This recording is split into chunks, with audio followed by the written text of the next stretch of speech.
Herkese merhaba arkadaşlar, kanalımıza hoş geldiniz. Uzak Şehrin Naresi Sahra Şaş'tan yeni paylaşım takipçiler heyecanlandırdı. Kanal D'nin reytingler rekoru kıran dizisi Uzak Şehir'in ikinci sezonundan yeniden ekranlarda fırtına gibi dönüyor.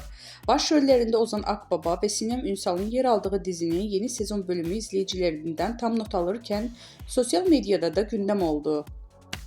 Dizide Nare karakterine hayat veren başarılı oyuncu Sahra Şaş, Instagram hesabından yaptığı paylaşım ile takipçilerini heyecanlandırdı. Şaş'ın yeni sezon setinden paylaştığı fotoğraf kısa sürede binlerce beğeni aldı.